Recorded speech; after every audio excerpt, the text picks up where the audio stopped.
तो कल मैं सुनील सर के साथ बैठा हुआ था, बहुत अच्छी चर्चाएं हुई सुनील सर के साथ, बहुत ही पर्सनालिटी है सुनील सर, बहुत कुछ प्रेरणा मिलती है उनसे जानते समझने को।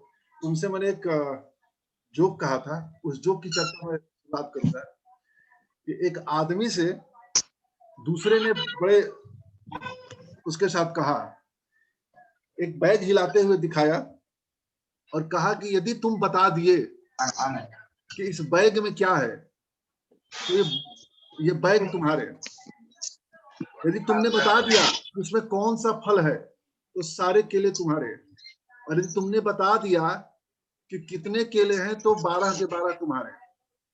तो सामने वाला पूछता है सोचने के बाद, यार कोई क्लू तो दो। यानी उसको सब कुछ बता दिया जाता है फिर भी वो क्लू मांगता है। इन्वेस्टमेंट एक ऐसा ही जरिया है, इन्वेस्टमेंट एक ऐसा ही क्षेत्र है जहां सब कुछ हमारे सामने होता है, लेकिन हम फिर भी दूसरे से क्लू पूछते हैं, दूसरे से राय पूछते हैं कि कौन सा शेयर अच्छा है, कौन सा शेयर खराब है, किसमें निवेश करें, किसमें निवेश ना करें। ठीक है ना।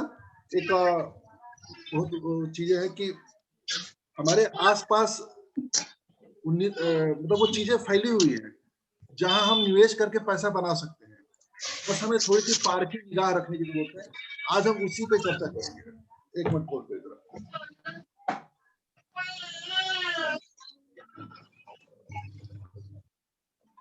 Accept Vijay sir, mute your mic. Sorry sir आपके अलावा जो भी माइक पे हैं सर उनका म्यूट करवा दीजिए सर, वॉइस डिस्टर्बेंस। मैं सबको म्यूट कर देता हूँ। कौन से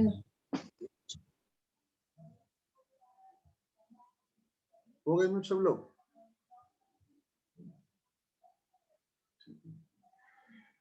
तो आज दिनेश जी भी है बहुत दिनों बाद। तो मैं क्या कर रहा था कि हमारे आमने सामने मौजूद है, हमको आपको ध्यान देना है, और हम आप ध्यान देंगे तो निसंदेह हम अच्छे स्टॉक निकाल करके लेके आएंगे। एक बहुत पहले मैंने एक किताब पढ़ी थी, उस किताब का नाम है हाउस होल्ड गोल्ड, कहीं आपको मिले तो पढ़िएगा house hold gold. House hold gold में ये बताया गया है कि हमारे सामने जो भी हम देखें, नजर उठा करके देखें, जो भी चीजें देखेंगे वो किसी न किसी के द्वारा बेची गई है, किसी न किसी ने उस प्रोडक्ट से पैसा बनाया है। हम चाहें तो हम भी उस प्रोडक्ट से पैसा बना सकते हैं, बस थोड़ा सा दिमाग की जरूरत है, थोड़ा सा ध्यान देने की जरूरत है। तो आप अपनी नजर दौड़ाइए, देखिए जो भी आपके सामने दिख रहा है वो कंपनी स्टॉक मार्केट में लिस्टेड है। जो भी आपको प्रोडक्ट दिख रहा होगा सामने, आप आंख उठाकर देखिएगा, उस कंपनी के बारे में सर्च करिएगा। तो उसी के बारे में हम लोग बात करेंगे। तो सबसे पहले तो हम लोग जानते हैं कि पोर्टफोलियो, हमने जैसे चर्चा किया था कि पोर्टफोलियो के बारे में बात करेंगे। तो पोर्टफोलियो होता क्या है? पोर्टफोलियो बेसिकली कुछ स्टॉक का एक समूह होता है जिसमें हम निवेश करके लंबे समय में हम रिटर्न प्राप्त करने की उम्मीद करते हैं। रिटर्न कितना प्राप्त करने की उम्मीद करते हैं? जो मार्केट का जो एक औसत रिटर्न होता है उसके आसपास, या यूं कहें कि जो हमारे देश में इन्फ्लेशन होता है, हमें इन्फ्लेशन के प्रभाव को हर हाल में बीट करना है। मैंने जब मेरी पहली बार चर्चा चल रही थी तो मैंने उसमें बताया था कितना रिटर्न होता है, इन्फ्लेशन प्लस जीडीपी रेट और उसके ऊपर कुछ थोड़ा सा एक्स्ट्रा। तो इन्फ्लेशन आज की डेट में अपने देश में जो इन्फ्लेशन है लगभग 7% के आसपास चल रहा है। जीडीपी ग्रोथ रेट 7% चल रहा है, 7 14, और 14 के ऊपर थोड़ा सा और हम बढ़ा लेते हैं 2-3% और, यानी 15-16% का जो रिटर्न होता है एक वास्तविक रिटर्न होता है। वास्तविक रिटर्न होता है। यदि कोई आपको तमाम तरह के गुजरात से, इंदौर से तमाम फोन करने वाले मिलते हैं जो कहते हैं हम आपको हर महीने पैसे डबल करा देंगे, साल में हम आपको 100% से ऊपर की रिटर्न की गारंटी देते हैं, क्या ये संभव है? हमें सर प्रैक्टिकल होकर सोचना पड़ेगा। आप अपने देश में जो बड़े बड़े संस्था हैं, जैसे स्टेट बैंक ऑफ इंडिया उठा लीजिए, कम से कम 40 म्यूचुअल फंड कंपनियां हैं, 40 कम से कम बैंक हैं, प्राइवेट 10-12 तो प्राइवेट बैंक हैं, और उन सभी के पास आप देखेंगे तो लाखों करोड़ों रुपया पड़ा हुआ है, लाखों करोड़ रुपया। और वो जब लाखों करोड़ों रुपया रखा हुआ है और वो आपको रिटर्न गारंटी में मुश्किल से 7% की बात करते हैं। आज की डेट में एफडी का 7% रिटर्न है। क्यों, मैं सही कह रहा हूं ना? अलाउ सबको कर देते हैं, कोई बीच में बोलना चाहे तो बोल भी सकता है। तो जब state bank of India, HDFC bank, HDFC mutual fund, ये तमाम बड़ी बड़ी जो संस्थाएं जब आपको 8% से अधिक रिटर्न की गारंटी नहीं देते हैं, तो फिर कौन, जो इंदौर और क्या कहते हैं गुजरात से जो फोन आता है, कौन सा वो स्वर्ण भस्म खाए हुए हैं जो आपको महीने का 100% रिटर्न की गारंटी दे सकते हैं? कभी नहीं दे सकते। एक विशेष परिस्थितियों में, एक विशेष समय में, जैसे इस समय काल चल रहा है, इस समय मार्केट बूम पे है, विशेष परिस्थिति है, तो रिटर्न जबरदस्त आ रहा है। हमेशा रिटर्न जबरदस्त नहीं आएगा।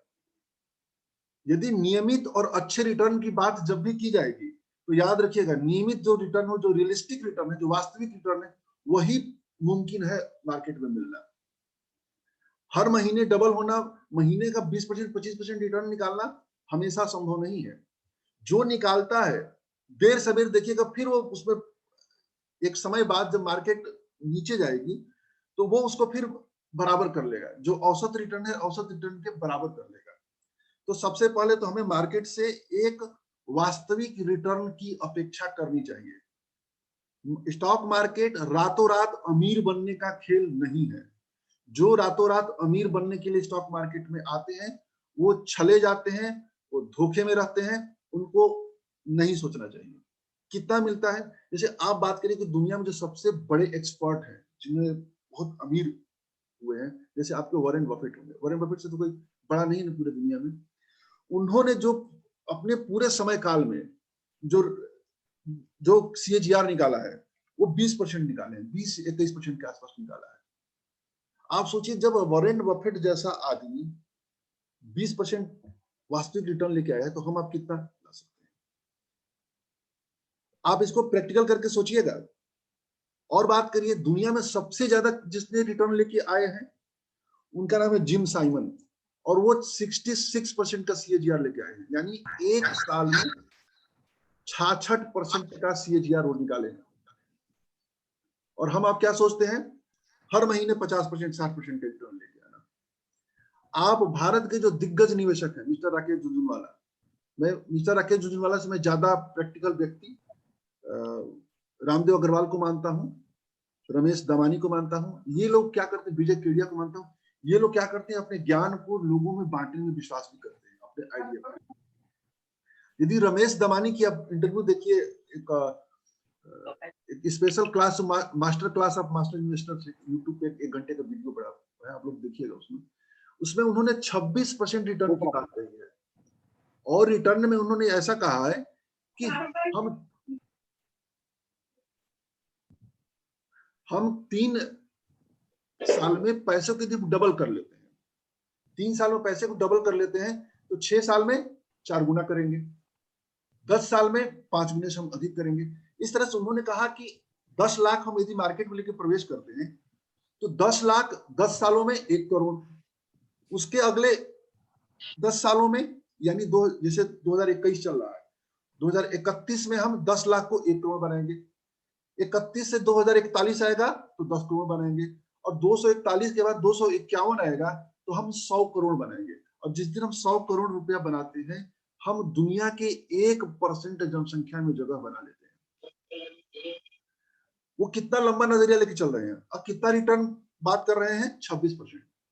हम कितना रिटर्न लेके चाहते हैं? ग्रुप में चर्चाएं होती रहती हैं आपस में। हम लोग हर रोज चाहते हैं कि 60% 50% का रिटर्न। हम चाहते हैं कि शेयर सर्किट पे रहे। शेयर सर्किट पे जब रहेगा तो 20% का रिटर्न लेके आएगा। क्या ये संभव है हमेशा? क्या ये वास्तविक रिटर्न है जिसकी हम बातें करते हैं? नो सर, ये बस 1-2 बार संभव है लाइफ, उसके बाद संभव नहीं, कभी कभी संभव नहीं है। सबको म्यूट कर देते हैं यार, आवाज डिस्टर्ब होने लगता है। बिल्कुल बिल्कुल। तो हमें एक रियलिस्टिक रिटर्न लेके चलना चाहिए। वास्तविक रिटर्न कितना है? जीडीपी, इन्फ्लेशन और उसके ऊपर, यानी 17-18% के आसपास रिटर्न चाहिए। और 17-18% का रिटर्न भी बहुत अच्छा रिटर्न आता है। जो लोग है ना, हम में से बहुत सारे लोग हैं जो रियल एस्टेट में इन्वेस्टमेंट करना चाहते हैं, कहते हैं कि सबसे ज्यादा जो है rate of interest real estate में होता है, लेकिन रियल एस्टेट में सबसे रेट ऑफ इंटरेस्ट नहीं होता है। रियल एस्टेट में रेट ऑफ इंटरेस्ट मुश्किल से 10% होता है, लेकिन चूंकि हम वहां पर पैसा ज्यादा लगाते हैं तो हमें रिटर्न पैसा ज्यादा दिखता है, रिटर्न ज्यादा नहीं मिलता। क्वालिटी में रिटर्न रियल एस्टेट में रिटर्न नहीं मिलता है। कॉफी कैन इन्वेस्टिंग एक बुक है सौरभ मुखर्जी का, उसमें बहुत लंबा चैप्टर उन्होंने लिख रखा है, real estate is a trap. कभी वो किताब मिले मंगा कर उसको पढ़ने की कोशिश करिए कि कैसे रियल एस्टेट का ट्रैप होता है। कल सुनील सर से चर्चा हो रही थी इस बारे में, बहुत बढ़िया से बातें हुई इस विषय को लेकर के। तो रियल एस्टेट वास्तव में एक ट्रैप है। यदि रियल एस्टेट में इन्वेस्टमेंट करना है तो हमको आपको कहाँ निवेश करना चाहिए? कमर्शियल में करना चाहिए। कमर्शियल की रेट जो होते हैं थोड़ा सा अपेक्षाकृत तेजी से बढ़ते हैं। तो हमें पोर्टफोलियो में कितना रिटर्न लेके चलना चाहिए? लगभग 20% यदि रिटर्न लेके चल रहे हैं, हम मान के चलते हैं कि वॉरेन बफेट जैसा हम आइडियोलॉजी लेके चलते हैं, वॉरेन बफेट जैसे हम सक्सेसफुल होंगे तो 20% CAGR की कल्पना करके चलते हैं। रियलिस्टिक रिटर्न है कि नहीं बताइए? कोई कुछ? मैं जो 20% रिटर्न की बात कर रहा हूँ सही बात कर रहा हूँ, गलत बात कर रहा हूँ? बिल्कुल सही, बिल्कुल सही सर, एग्जैक्टली। प्रैक्टिकल रिटर्न 20%, इससे ज्यादा रिटर्न की कल्पना मत करिए। इससे ज्यादा रिटर्न की कल्पना करेंगे तो दुख और कष्ट के सिवाय कुछ नहीं मिलेगा, और कब हम ट्रैप में फंस जाएंगे हमको पता भी नहीं चलेगा। शेयर भाग रहा है, हम उसको तेजी पे सवार हैं, जब गिरना शुरू हो जाएगा, लोअर सर्किट पे पकड़ना शुरू हो जाएगा तो चिल्लाना शुरू कर देंगे, भाई बिक नहीं रहा है। वो बिकेगा कैसे? तो हमें ध्यान रखना है। तो पोर्टफोलियो के कुछ रूल है। पोर्टफोलियो के क्या रूल है? पहला रूल है कि लोग पूछते हैं कि पोर्टफोलियो में कितना स्टॉक होना चाहिए। सबसे ज्यादा लोग प्रश्न पूछते हैं। सामान्यतया आप देखें तो कोई इसका हार्ड एंड फास्ट कोई रूल नहीं है, जिसकी जैसी समझ है वैसा करता है। सामान्यतया लोग 15 से 20 स्टॉक यदि पोर्टफोलियो में रखते हैं तो बहुत ही अच्छे से रिटर्न आता है और अच्छा पोर्टफोलियो बनता है। तो आप भी जब भी पोर्टफोलियो रखना चाहे 20 या 22, रामदेव अग्रवाल के पोर्टफोलियो आप देखेंगे तो 22 या 23 उनके स्टॉक है। राकेश झुंझुनवाला के यदि आप देखेंगे तो 37-38 स्टॉक है। तो हमको आपको, भाई हमारी आपकी समझ तो राकेश झुंझुनवाला जैसी नहीं है ना, हमारी आपकी समझ रामदेव अग्रवाल जैसी समझ नहीं है ना। हम और आप तो बिल्कुल साधारण है और सिंपल रिटेल इन्वेस्टर है। तो रिटेल इन्वेस्टर को सुरक्षित रास्ता लेके चलना चाहिए। 20-22 स्टॉक लेके चलते हैं तो बहुत अच्छा स्टॉक होता है। तो ज्यादा 20-22 स्टॉक रखिए। मैक्सिमम आगे बढ़ रहे हैं तो 30 रखिए, 30 से ज्यादा मत जाइए। एक बहुत बढ़िया कोटेशन है कि यदि आप अपने स्टॉक का नाम नहीं बता पा रहे हैं, इसका मतलब आप ओवर डाइवर्सिफाई है। ओवर डाइवर्सिफाई समझते हैं ना? जैसे ITC के बारे में कई बार चर्चाएं होती है कि इसका इतना डाइवर्सिफाई बिजनेस है, वो रिटर्न क्यों नहीं दे रहा है? तो ITC के ज्यादा रिटर्न न देने के पीछे एक बड़ा कारण है कि ओवर डाइवर्सिफाई होना, यानी एक डाइवर्सिफाई, एक ओवर डाइवर्सिफाई, यानी बहुत ही अधिक डाइवर्सिफाई हो चुका है। उसको समेटना बहुत जरूरी है, उसको अलग करना बहुत जरूरी है। हमको डाइवर्सिफाई पोर्टफोलियो रखना चाहिए। डाइवर्सिफाई पोर्टफोलियो से आशय क्या है कि उसमें सभी सेक्टर, मुख्य रूप से जो सेक्टर सामने दिख रहे हैं सभी सेक्टर उसमें शामिल होने चाहिए, ताकि जैसे मार्केट की कंडीशन जैसी भी हो और देश की परिस्थिति जैसी हो, कुछ सेक्टर घटते हैं, कुछ सेक्टर बढ़ते हैं, तो हमारा पोर्टफोलियो ओवरऑल बैलेंस होता है। आप किसी भी म्यूचुअल फंड के पोर्टफोलियो को वॉच करिए तो आप देखेंगे सभी पोर्टफोलियो में फाइनेंस सेक्टर को लगभग 20 से 25% हिस्सा देते हैं, उसके बाद केमिकल को देते हैं, उसके बाद IT को देते हैं, यानी वो पोर्शन है। सेक्टोरियल फंड को छोड़ दिया जाए तो सभी फंड में उन्होंने डाइवर्सिफाई अप्रोच अपनाया है, और डाइवर्सिफाई अप्रोच के लिए उन्होंने क्या किया है कि कम से कम 8 से 10 सेक्टर चुने हुए हैं। तो हमको भी पोर्टफोलियो मैनेजमेंट करना चाहिए म्यूचुअल फंड की तरह से। म्यूचुअल फंड वाले जो है एक्सपर्ट होते हैं, उन्होंने उसकी पढ़ाई की है, उनकी एक टीम होती है, रिसर्च टीम। हमसे आपसे वो बेहतर स्थिति में होते हैं, हर हाल में बेहतर स्थिति में होते हैं। तो हमें अपने पोर्टफोलियो को डाइवर्सिफाई रखना चाहिए, यानी अलग अलग सेक्टर, जो 15-20 हम स्टॉक रखेंगे वो भी 15-20 स्टॉक अलग अलग सेक्टर से होने चाहिए। ये नहीं कि 15-20 स्टॉक उठाना है, मैंने क्या किया कि 15-20 बैंक अपने शेयर में रखिए, नहीं, अलग अलग सेक्टर। फिर तीसरा कि किसी भी स्टॉक पर हमें 10% से अधिक पैसा नहीं डालना है, बिल्कुल ध्यान रखिएगा।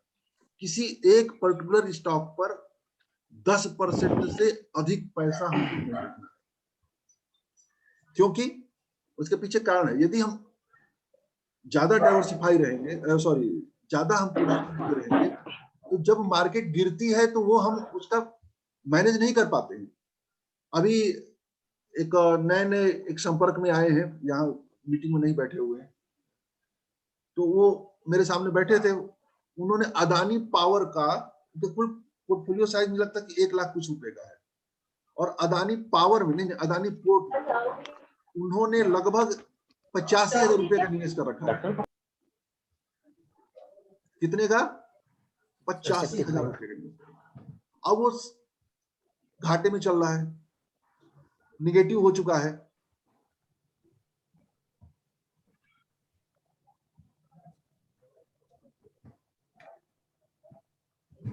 अब जो है उनका निगेटिव रिटर्न आ चुका है, काफी माइनस में हो गया। अब परेशान है कि अब इसको कैसे निकालें। हमसे कह रहे हैं कि किसी तरीके से निकलवा दीजिए, तो हम कैसे उसको निकलवा दें? कोई हमारा हाथ है क्या उसमें? यदि वो एक पोर्शन में जैसे 1 लाख रुपया लगाए हुए, यदि 10,000 अदानी पोर्ट में लगाए होते तो कितना निगेटिव जाता है। तो हमें किसी भी एक स्टॉक में 10% से अधिक पैसा नहीं डालना चाहिए। इसके बाद बात करिए तो किसी भी एक सेक्टर पर, अब तो एक स्टॉक हो गया, अब हम एक सेक्टर की बात करते हैं। किसी भी एक सेक्टर पर 15 से 20% अधिक एक्सपोजर मत रखिए, 20% के आसपास एक्सपोजर। आप किसी भी म्यूचुअल फंड को उठाइए, हर म्यूचुअल फंड को आप देखेंगे 20 से 25% के आसपास वो फाइनेंस को, चाहे जो भी उनके पसंदीदा सेक्टर्स होते हैं, रखते हैं। आप उनके देखेंगे तो किसी भी पोर्टफोलियो में ओवर डाइवर्सिफाइड नहीं रहते हैं वो, यानी 15-20% के आसपास हर सेक्टर में उनका दखल रहता है। तो सबसे अच्छा परफॉर्म करता है फंड, आप axis long term equity fund, आप लोग उसके पोर्टफोलियो को जरूर देखिएगा। समय मिले तो axis long term equity fund के पोर्टफोलियो को देखिए और उसके परफॉर्मेंस को देखिए, कितना बढ़िया प्रदर्शन किया axis long term equity fund. इसके बाद मोतीलाल ओसवाल का फ्लेक्सी कैप, उसके पोर्टफोलियो को देखिएगा, उसमें भी 26 से 27 स्टॉक है। देखिए कैसे उसको मैनेज किया है। वो लोग एक्सपर्ट हैं। हमको आपको निवेश सीखने के लिए जो भी एक्सपर्ट है, एक्सपर्ट को पढ़ते रहना है, देखते रहना है, और संस्थागत निवेशकों का हमें पीछा करना है। हम उसे लड़ नहीं सकते। जहां खरीदारी कर जिस दिशा में चाहते हैं मार्केट को लेके जाते हैं, तो हमें उनको वॉच करते रहना है। इसके बाद बात करते हैं 5वें नंबर पर कि किसी भी एक सेक्टर से 3 से अधिक स्टॉक मत रखिए। एक शंभुनाथ जी है फोन। हाँ, शुभांशु जी, बोलिए शुभांशु जी। सर आप जो ये म्यूचुअल फंड के नाम बताए, एक्सिस लॉन्ग टर्म इक्विटी, हाँ, और दूसरे का नाम एक बार फिर बता दीजिए ना। Motilal Oswal flexi cap. ठीक है, थैंक यू सर। ये 2 फंड और भी फंड हैं, लेकिन आप उसके पोर्टफोलियो को देखेंगे तो आइडिया मिलेगा। जो भी आप म्यूचुअल फंड के एक जो सफल म्यूचुअल फंड है, स्कीम चल रही है जो अच्छा रिटर्न दे रहे हैं, आप उनके पोर्टफोलियो को जरूर देखिए एक बार, तो आपको आइडिया मिलेगा कि हमको कैसे पोर्टफोलियो बनाना है। Okay, thank you sir.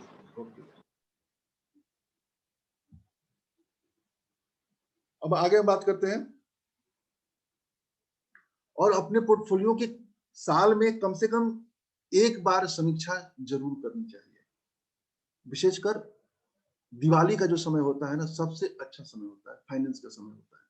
वित्तीय नए वर्ष, हिंदू समाज में देखेंगे तो नए साल की शुरुआत करते हैं वित्तीय फाइनेंस के रूप में। तो दिवाली या मार्च, कोई एक समय निकाल लीजिए कि अपने पोर्टफोलियो को फिर से रिव्यू करेंगे, इसमें कौन सा स्टॉक अच्छा है, कौन सा स्टॉक खराब है। और जो स्टॉक खराब है हम उसको देखेंगे, हम पता करेंगे कि वो जो खराब प्रदर्शन कर रहा है उसके पीछे कारण क्या है।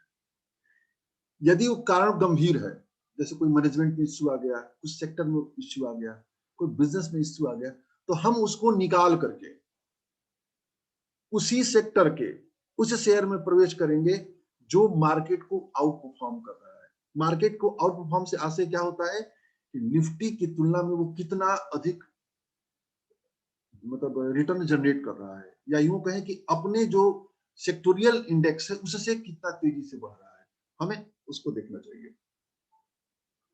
और फिर मैंने बताया कि कोई बिजनेस या मैनेजमेंट में कोई इश्यू है तो हमें उस शेयर से निकल जाना है। ये तो हमें पोर्टफोलियो के कुछ रूल है जो मेरे समझ से है, आप लोग भी बहुत अच्छे से जानते होंगे।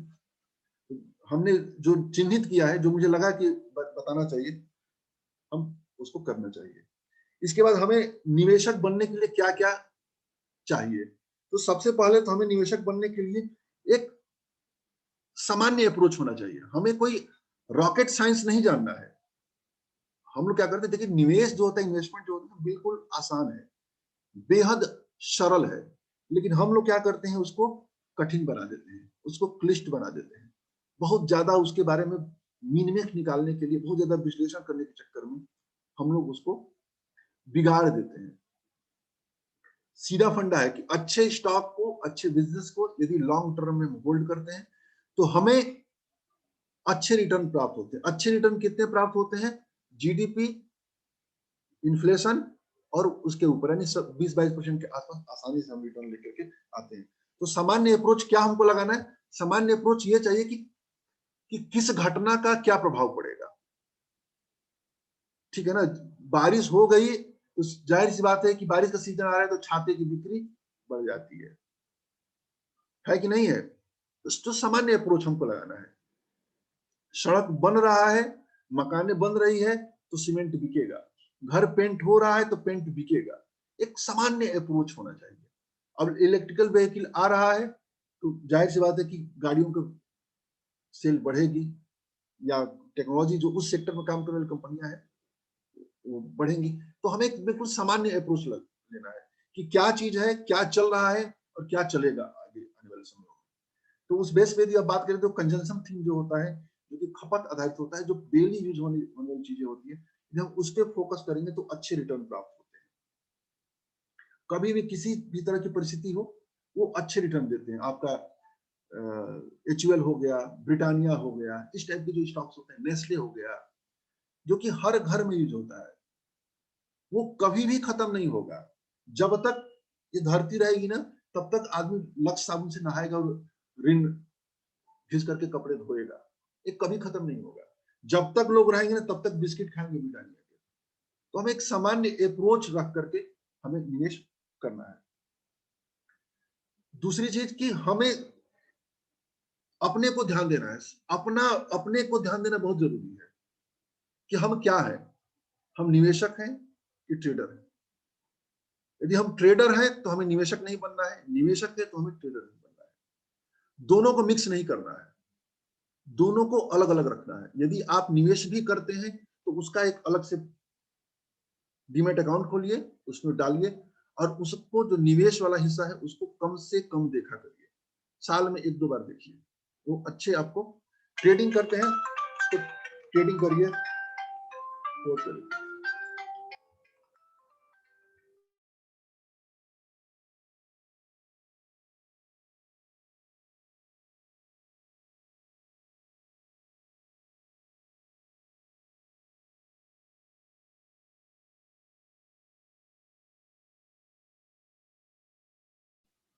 यार सॉरी यार, मेरे ऑफिस से फोन आ गया, मुझे जाना पड़ेगा। बड़ा दुर्भाग्यपूर्ण है कि आज मैं क्लास पूरा अटेंड नहीं कर पा रहा हूँ, सॉरी। ठीक है, शाम को फिर बात करते हैं 9 बजे के आसपास, डिटेल बढ़िया से बात करेंगे। सॉरी, उसके लिए क्षमा चाहता हूँ। तो इतनी जानकारी कैसी लगी जो बताया मैंने? बहुत अच्छी जानकारी थी सर, धन्यवाद। अब शाम को जरूर ज्वाइन करेंगे हम लोग। वही शाम को 9 बजे 9:30 बजे के आसपास रखते हैं। तो सब कुछ जो हमारा मूल काम होता है ना, मूल काम को कभी डिस्टर्ब नहीं करना चाहिए। जो उसकी सेवा शर्तें होती है ना, हमें उसका पालन करना चाहिए। तो हमारा जो मूल काम है, जो हम जॉब करते हैं, हमारा वो है, हमको उसे देखना है। उसके बाद जो समय बचता है मैं इधर इस्तेमाल करता हूँ। तो शाम को 9 बजे कोशिश करते हैं मिलने के लिए, ठीक है? तो गुड बाय, फिर मिलेंगे।